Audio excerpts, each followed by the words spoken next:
most profitable without competition and high profitable business polyurethane foam manufacturing business। दोस्तों ये video मेरे सब्सक्राइबरों की special demand के ऊपर है।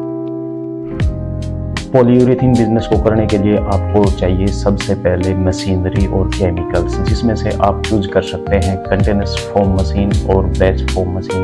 ये आपकी अपनी चॉइस है, लेकिन कंटीन्यूअस फोम मशीन और बैच मशीन के डिफरेंस को मद्देनजर रखते हुए इसी के ऊपर आज का ये वीडियो है। और आज इस वीडियो में मैं आपको 10 ऐसे पॉइंट बताऊंगा जो आपको जानना बहुत ज़रूरी है यदि आप फोम मैन्युफैक्चरिंग बिजनेस के अंदर आना चाहते हैं। सबसे पहले हम स्टार्टिंग कर लेते हैं कंटीन्यूअस फोम प्लांट के बारे में। मैन्युफैक्चरिंग का जो प्रोडक्शन कैपेसिटी है वो आपकी 100 से लेकर 150 यानी कि 125 टू 150 ब्लॉक पर आवर में इसकी प्रोडक्शन कैपेसिटी है। बात करें इसके साथ में कंपेयर करते हैं तो बैच 8 से 10 ब्लॉक पर आवर बनाते हैं। बाकी डिपेंड करता है आपके जो वर्कर हैं वो किस तरह के हैं, एक्सपर्ट हैं या नए। पॉइंट नंबर 2, मशीन लगाने से पहले आपके को एक लोकेशन पहले चूज कर लेनी होती है और लोकेशन ही आपके बिजनेस को 80% ग्रो करने में या 80% डुबोने के अंदर, यानी कि लॉस होगा या प्रॉफिट होगा, 80% योगदान लोकेशन का होता है। अब बात कर लेते हैं नंबर 3 की। तो पहले कंटीन्यूअस प्लांट के अंदर एलडी यानी कि लो डेंसिटी फोम नहीं बनती थी क्योंकि इसमें फायर होने का खतरा था। यह सिर्फ बैच प्लांट में ही बनती थी, लेकिन जैसे जैसे साइंस और टेक्नोलॉजी बढ़ती जा रही है उसी प्रकार कुछ डेवलपमेंट हुआ है इन मशीनों के अंदर भी। और अब 6 डेंसिटी फोम भी कंटीन्यूअस प्लांट के अंदर बनाई जा रही है। इसकी स्टार्टिंग गुजरात से की गई है और वैसे भी गुजरात तो पहले से ही काफ़ी एडवांस है फोम के मामले में, लेकिन गुजरात से स्टार्टिंग हुई है कि अच्छी न्यूज़ है। तो अभी बैच लगाओ या कंटीन्यूअस लगाओ, आप एलडी फोम दोनों के अंदर ही बना सकते हैं, यानी कि सभी प्रकार की फोम आप बना सकते हैं कंटीन्यूअस में भी और बैच के अंदर भी। नंबर 4 बात कर लेते हैं। कंटीन्यूअस प्लांट के अंदर जब हम प्रोडक्शन करते हैं तो उस टाइम पे जो कॉस्टिंग की बात आती है, मेन मुद्दा होता है एक कंपनी का कॉस्ट, कि कॉस्टिंग अपनी सही आ रही है या ज़्यादा आ रही है वो। तो कंटेनर्स के अंदर कॉस्ट है वो काफ़ी कम रहती है compare to batch machine. Batch machine के अंदर इसकी कॉस्ट ज़्यादा आती है क्योंकि उसके अंदर बी ग्रेड और सी ग्रेड ज़्यादा निकल जाता है, और कंटेनर्स के अंदर बी ग्रेड और सी ग्रेड है वो कम निकलता है, ए ग्रेड फॉर्म है अपना ज़्यादा निकलता है।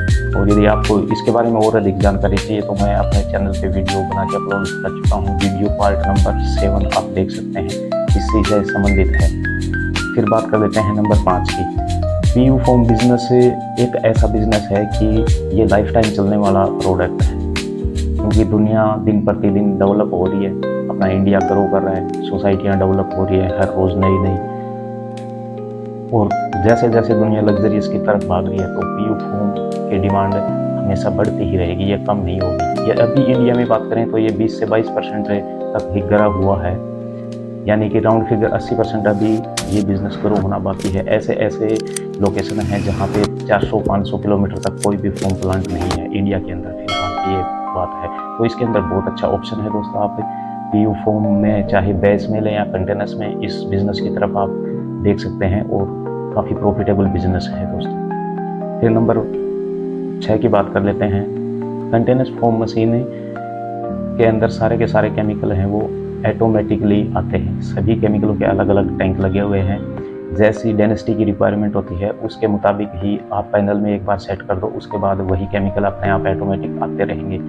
और बैच की हम बात करें तो बैच के अंदर आपको लगभग सभी केमिकल मैनुअल ही निकालने होते हैं। सिर्फ 2 ही टैंक होते हैं, एक पोलियल और कैल्शियम पाउडर को मिक्स करने का, दूसरा टीडीआई का, इनको टेम्परेचर डाउन करने के लिए सिर्फ 2 ही टैंक होते हैं, बाकी सारे काम मैनुअल करने पड़ते हैं। हाँ, जो ऑटोमेटिक बैच मशीन है उसके अंदर आपके केमिकल फिर भी आ जाते हैं टैंकों द्वारा, लेकिन टीडीआई को फिर भी मैनुअली ही डालना पड़ता है।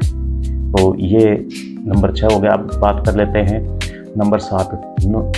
यदि हम इनके वर्करों की बात करें कंटेनर्स प्लांट और बैच प्लांट की, तो बैच प्लांट के अंदर आप 5 वर्करों के साथ आसानी से काम कर सकते हैं बैच में, और कंटेनर्स के अंदर आपको 10 से 12 वर्कर चाहिए ही चाहिए। उसके बाद यदि मैन फोमर की बात कर लेते हैं, जो केमिस्ट होता है कंटेनर्स के अंदर, आपको लाख रुपए से लेके और 1.5-2 लाख रुपए तक मिल जाता है। और बैच के अंदर वही फोमर आपको 35-40 हज़ार रुपये से स्टार्ट होकर 60 हज़ार रुपये तक मिल जाता है। फिर बैच और कंटेनर्स की यदि हमें प्रोडक्शन, लेबर और ए ग्रेड, बी ग्रेड और ये सब देखते हैं। हर कंटेनर्स प्लांट सबसे बेस्ट है और उसका प्रोडक्ट है वो भी बहुत अच्छा है। फिर अभी बात कर लेते हैं नंबर 9 पे इनके डॉक्यूमेंटों में। तो सबसे पहले आपको चाहिएगा जीएसटी नंबर। नंबर 2 पे चाहिए आपको एमएसएमई का रजिस्ट्रेशन, जिसके द्वारा आपको लोन वगैरह प्रोवाइड होते हैं। और अगला है पॉल्यूशन सर्टिफिकेट नंबर 3 पे। फिर आपको चाहिए इंपोर्ट एक्सपोर्ट कोड चाहिए, जो प्रोडक्ट आप बनाते हैं ये इसके लिए। तो ये मुख्य इसके डॉक्यूमेंट है। और नंबर 10 पे मैं आपको बता देता हूँ कि मैं हूँ सुरेंद्र सिंह चौधरी फ्रॉम हरियाणा। दोस्तों मैं पिछले 10 साल से पीयू फोम मैन्युफैक्चरिंग में ही वर्क कर रहा हूँ और इंडिया में मैंने हर जगह पे ये फोम का काम किया है। पूरे इंडिया का मुझे अच्छे से नॉलेज है। कहीं भी किसी भी भाई को यदि फोम की कंसल्टेंट या फोम की किसी भी इंफॉर्मेशन चाहिए तो आप मेरे व्हाट्सएप नंबर पर संपर्क कर सकते हैं। और यदि आपको वीडियो अच्छा लगे तो लाइक करें और चैनल को सब्सक्राइब ज़रूर करें।